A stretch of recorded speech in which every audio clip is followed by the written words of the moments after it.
friends, and welcome to not another weekly vlog, but a what I eat in a day vlog. I haven't done one of these in a very long time, and I haven't necessarily been sharing my food choices with you in my weekly vlogs, so I thought I would set the weekly vlog aside for a day. Fear not, I'm gonna pick up the camera and start weekly vlogging again tomorrow. But for today, Monday, I thought it might be fun to share with you what I'm eating because I am in a different stage of eating right now. I am not officially, but we're getting close, and we're toying with unofficially, me and my coach. I'm unofficially in maintenance mode, which means I've been reverse dieting. As you guys know, since the end of May, I have been reverse dieting, and we got me up to 2227 in calories, and that was about my threshold where the scale kept going up, my measurements went up, and I was just feeling a little bit uncomfortable. So my coach pulled my calories back, and I've been sitting at 2127 or something like that for the last week, and we are keeping me there for the next couple of weeks, and I feel so much better. The scale went back down, and I just feel like I'm not stuffing myself. I don't feel as overwhelmed, and what's interesting is my monthly friend is due to show up any day, and I don't feel like I have not had my terrible body image, fluffy freak out thing. Now, to be honest with you, I think that might have something to do with the CBD that I've been taking for the last 3 weeks, just like keeping me in a nice even-keeled level of calm. So like I do feel a little bit fluffier, but I'm not freaking out about it because it's just what it is, right? So anyway, all that to say, I am eating in unofficial maintenance mode, which is about 2100 calories, a little bit over, but the joy of maintenance is it's a range, right? Ultimately, what the goal is with maintenance is some days I might be 200 or 300 calories over that goal. Some days I might clock in 200 or 300 calories under that goal. Maintenance is a range, and what you eat is a range, and what you weigh is a range, and that's living in maintenance. So today I'm going to share with you what I eat in my unofficial maintenance calories, which is around 2100 calories. I am still shooting for 140 grams of protein every day. So it's high protein, it's healthy foods, and it's just a lot. And it's just what I'm eating in maintenance and what I'm going to continue to eat.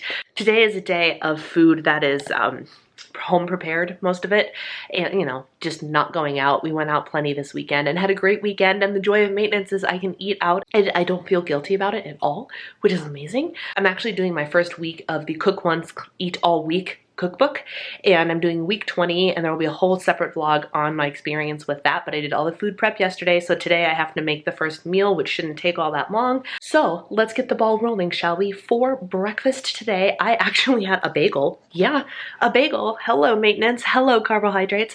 I had a bagel and I had a Fairlife shake. The bagel had 250 calories, 8 grams of protein, and I think like 49 carbohydrates. The Fairlife shake is obviously 150 calories, 30 grams of protein, so that's where most of my protein's coming from.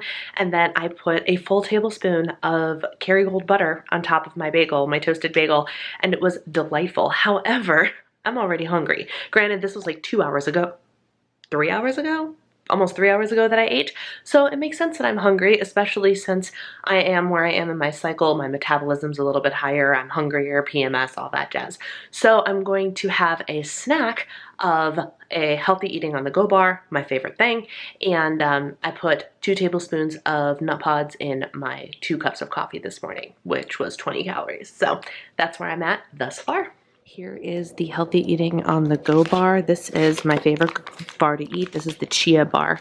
As you can see, if my camera would focus, 205 calories, beautifully balanced macros, 9 fat, 14 carbs, 5 of which are fiber, and 14 grams of protein, and the ingredients are incredible. I am trying to be a little bit more ingredient conscious in my food choices, which I will explain a little bit more later, but it's got peanut butter, natural peanut butter, sunflower seeds, almonds, a little bit of whey protein in there, unsweetened coconut, chia seeds, oats, honey, and coconut flour. Like, so clean, so delicious, my favorite bar ever.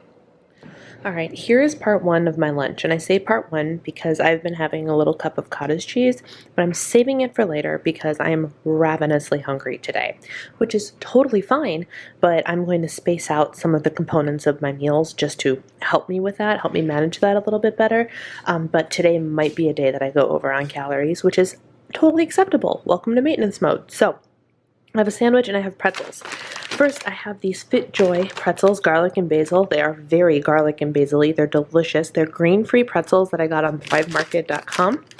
And for 1 ounce, they're 120 calories. Not so bad. The ingredients are actually pretty solid. Not too much to complain about there.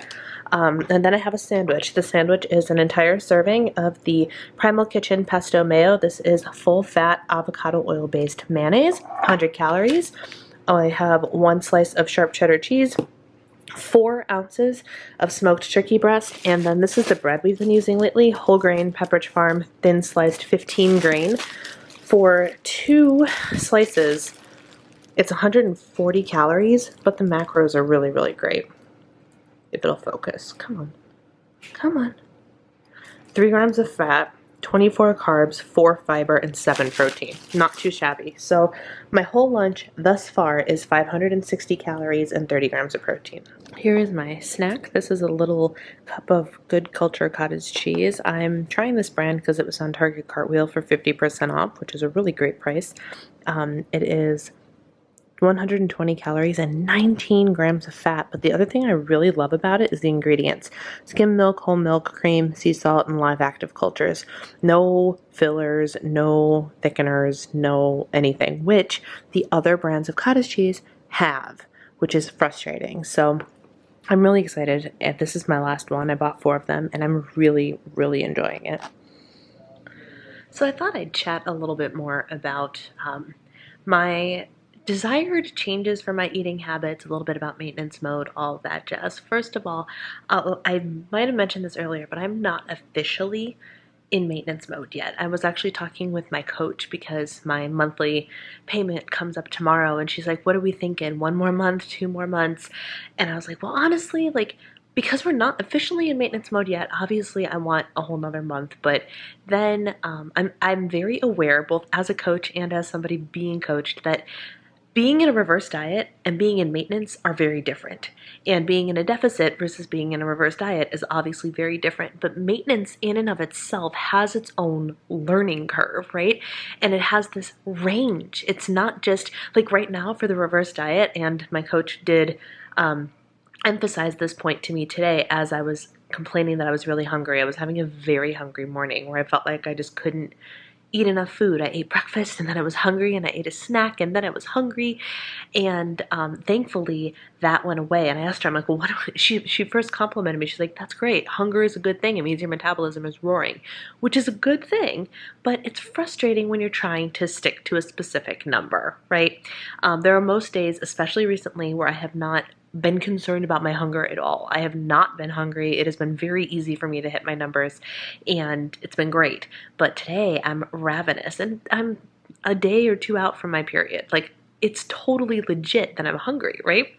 Your metabolism kicks up during this phase. And but she emphasized something that made me go, oh, I'm not in maintenance yet. She hasn't officially declared me maintenance.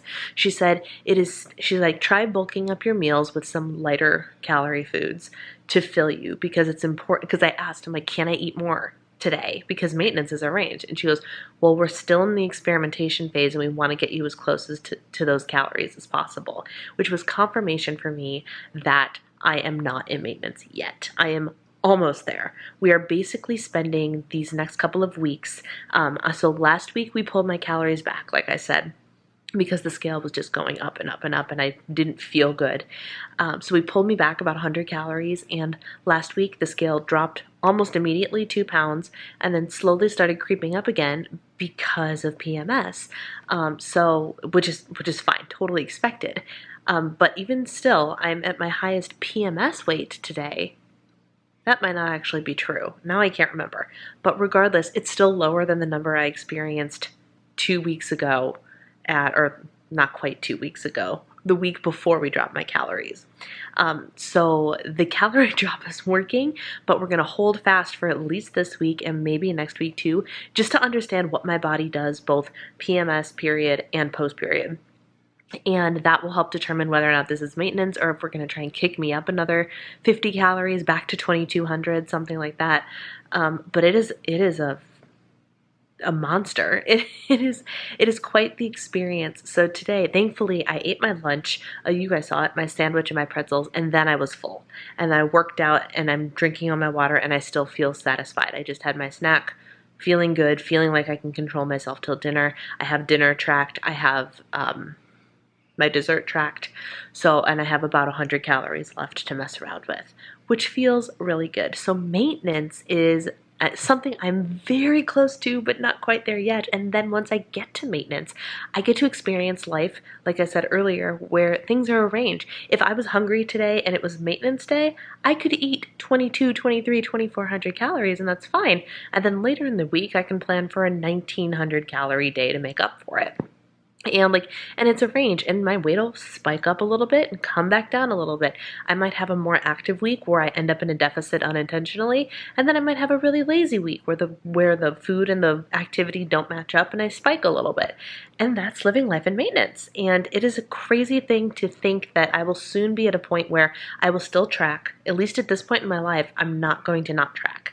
I want to be aware of what I'm putting in my body. I need to make sure that I am in control of what I'm putting in my body. And I have not been able to successfully be an intuitive eater at all, ever. But I can, if I'm like tracking my things, I can have a tracked meal and say I'm full and I'm not going to finish this and put it away. That I can do. But if I'm not keeping track of how much I'm eating, it's very easy for me to go overboard. Very easy. So I will continue to track in maintenance, but I'll have that flexibility of not having to hit a specific number every single day. And I also heard that there might be an opportunity for like an untracked meal once a week or every so often to kind of keep the metabolism guessing, because even at a higher calorie range, your metabolism can still adapt, right? So if I stick to a religious 2100 calories, I can adapt to that. Whereas if I throw in a really heavy calorie meal every week, every 2 weeks, it keeps my metabolism guessing and keeps it burning higher.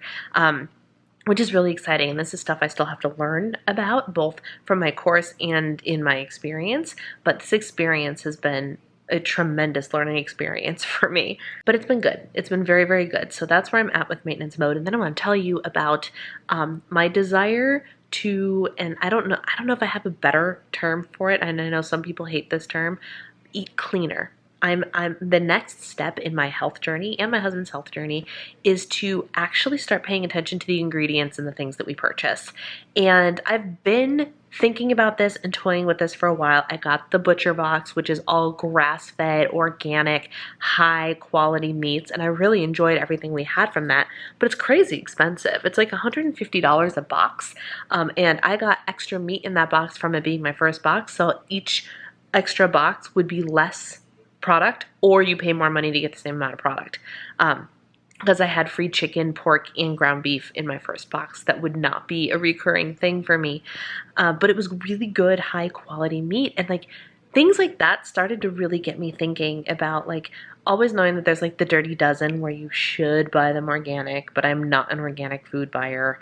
But what really got me thinking about it recently, and like I don't even know, the spirit moved me to do this. I don't even know. I went to buy maple syrup for protein pancakes that I wanted to buy. We needed new syrup. So I was in the Target aisle and I grabbed good old like Aunt Jemima or Mrs. Butterworth or something, and something compelled me to turn it over, not to look at the nutrition information, but to look at the ingredients.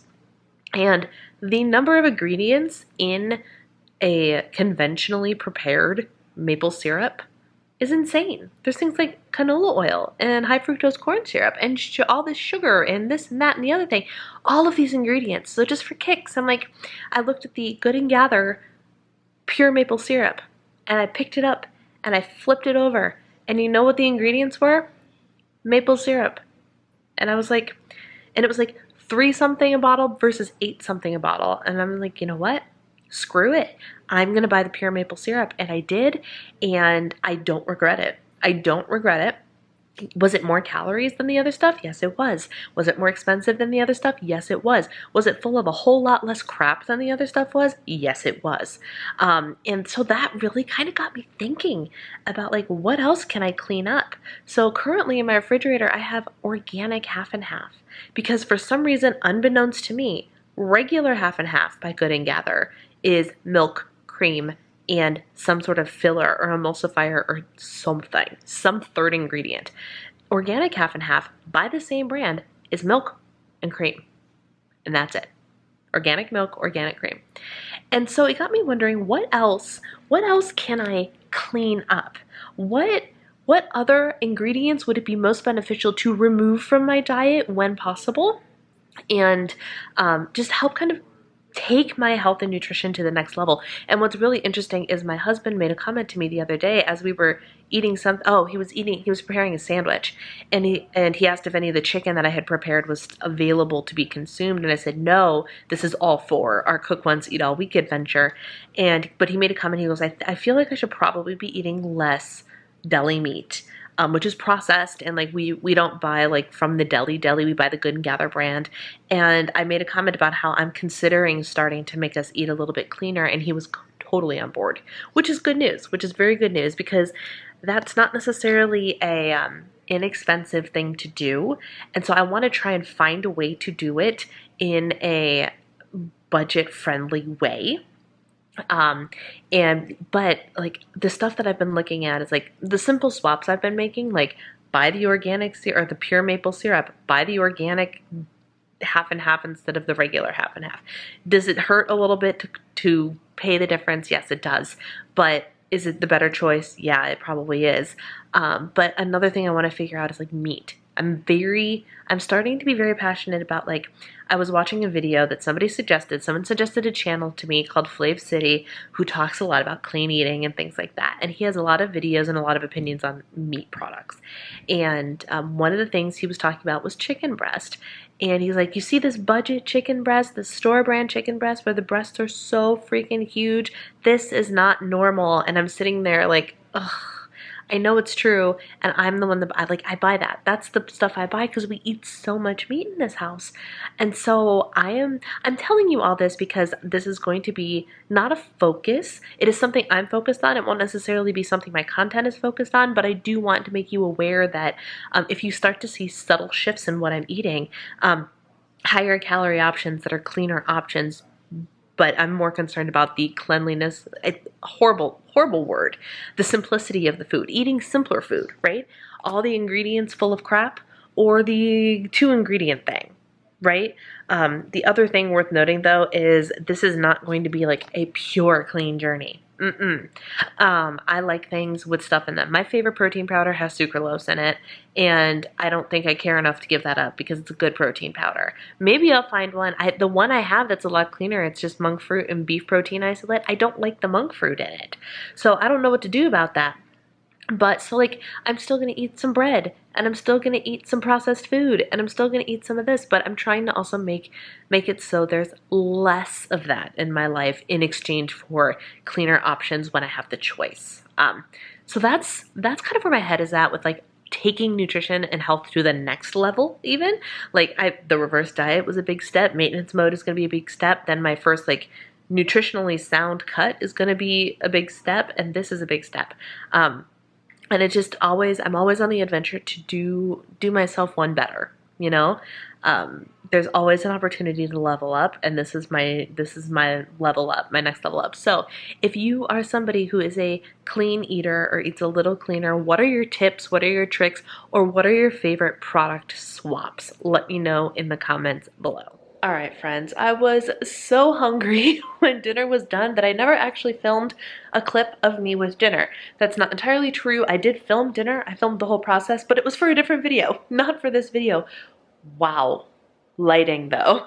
It is actually Tuesday morning now, and I'm finishing up the vlog because I never finished it last night.